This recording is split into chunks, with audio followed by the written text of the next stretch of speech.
Assalamualaikum warahmatullahi wabarakatuh. Saya Haji Bahriansyah SPD, Kepala SDN 1 Bahar Utara, dengan alamat Jalan Bima Desa Bahar Utara, Kecamatan Pulau Sigam, Kabupaten Kota Baru. Penggunaan metode yang tepat, mudah-mudahan harapan kita, anak kita bisa menerima, bisa menyelami dan bisa mengimplementasikan daripada proses sebuah pembelajaran. Berupaya semaksimal mungkin agar anak didik kita, siswa-siswa kita, murid-murid kita, pengertian daripada belajar itu betul-betul dia miliki. Artinya ada perubahan hari ini dengan hari kemarin.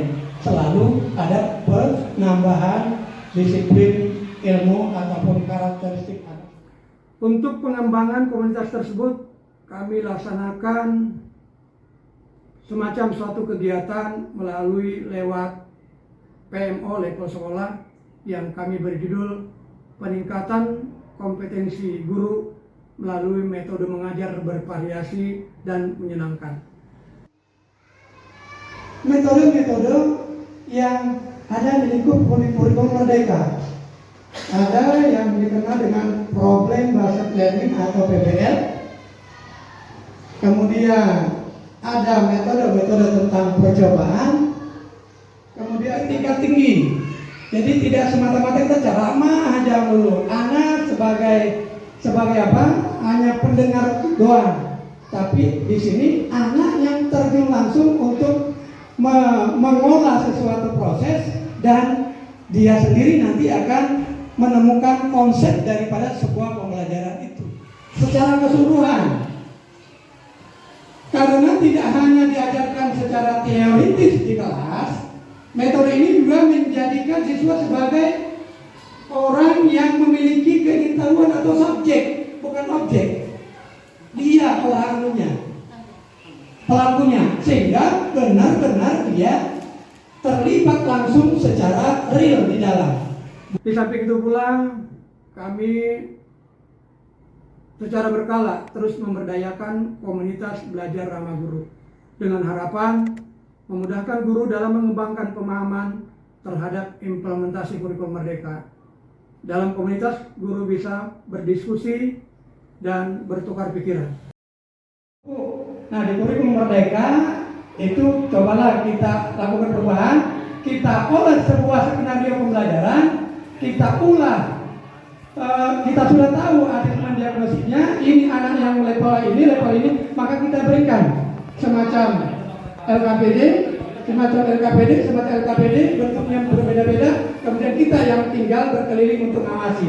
Full 2 kali 35 menit, 3 kali 30 menit untuk mendapatkan apa anak mas ngerti atau tidak, paham atau tidak, maka guru harus menyelami di situ.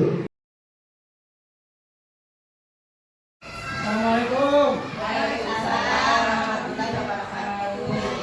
Kalau menurut Nun pribadi, metode pembelajaran kooperatif itu baik digunakan untuk di kelas ulun, khususnya kelas 2, karena pada pembelajaran kooperatif itu kita mengajarkan anak untuk meningkatkan interaksi sosial, kerjasama antara mereka.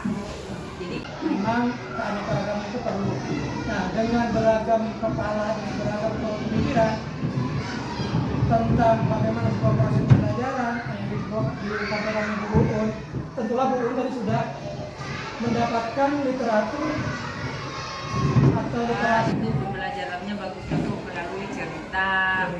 Ya, karena kelas 1 ceritanya itu cerita apa Bu? Cerita gambar tentang atau cerita apa? binatang, Bercerita. ya, jadi bercerita tentang binatang, karena pada waktu kelas 1 kita sukanya mendengarkan cerita. permainan. Karena dalam metode pembelajaran permainan, siswa akan belajar melalui berbagai jenis edukasi yang menyenangkan. Yang jelas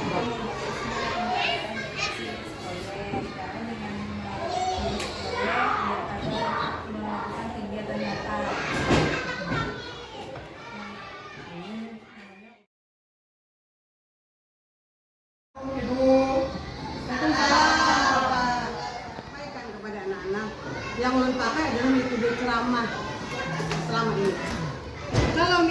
selama ini pakai kan istilahnya bahasa Banjarnya itu bapander apalah. Artinya ketika ulun menyampaikan, anak-anak sebagian fokus memperhatikan, tapi sebagian ribut.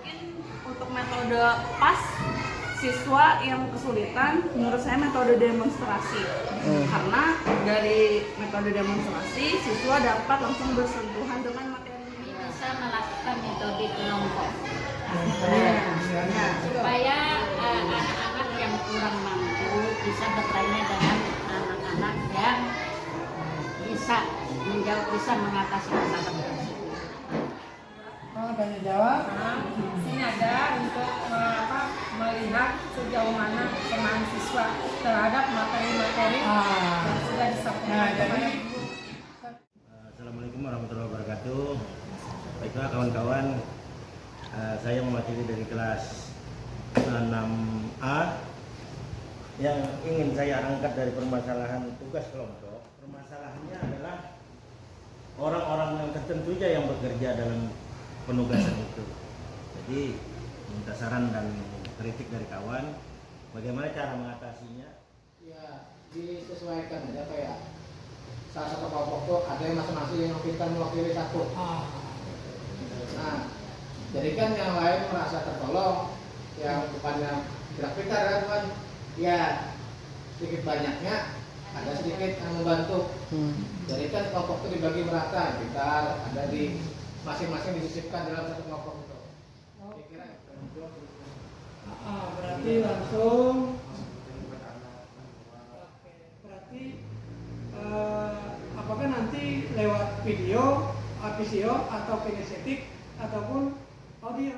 Untuk saat ini Bang yang belum teliti prasarana kita, lapangan kita ini terlalu kecil, sedangkan kita ada 2 sekolah dan satu lagi tentang pengendalian kelasnya kan karena murid kita nih lebih banyak maksudnya tuh, nah jadi terkendalanya itu kadang kurang efektif dalam pembelajaran. Macam-macam sudah dengan tanya jawab, disuruh maju ke depan untuk membaca sendiri gitu, Pak, belajar membaca. Selama ini kan ulun dari kelas 5 sampai kelas 6 anak itu belum ada perubahan gitu. Nah, ini secara berkala terus memberdayakan komunitas belajar ramah guru dengan harapan memudahkan guru dalam mengembangkan pemahaman terhadap implementasi kurikulum merdeka. Dalam komunitas, guru bisa berdiskusi dan bertukar pikiran pendidik. Dengan demikian, peserta didik akan memperoleh pengalaman belajar dengan kualitas yang sama, siapapun pendidiknya. Proses belajar dalam komunitas yang terjadi secara berkelanjutan akan membentuk ekosistem dan budaya belajar yang pada akhirnya akan berdampak pada peningkatan kualitas pembelajaran dan hasil belajar peserta didik. Assalamualaikum warahmatullahi wabarakatuh.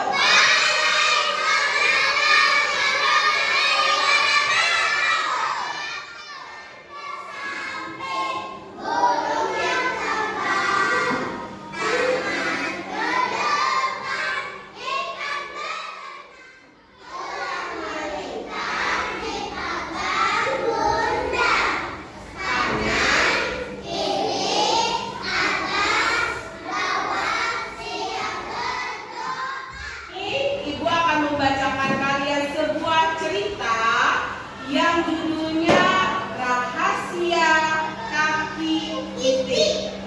Silahkan disimak. Ketika berjalan ke kolam, Itik bertemu kawanan bangau. Si Itik si kaki pendek dan kasar, ejek bangau. Kesimpulannya, kita dapat tarik sebuah kesimpulan apa yang dapat kalian ambil dari cerita si Itik tadi. Tidak boleh, tidak boleh mengejek orang. Terus apa lagi?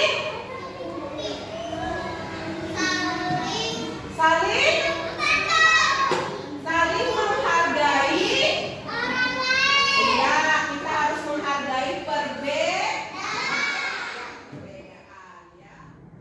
demikianlah kegiatan praktik baik yang bisa kami sampaikan. Mohon sumbangsi saran dan masukan. Terima kasih. Assalamualaikum warahmatullahi wabarakatuh.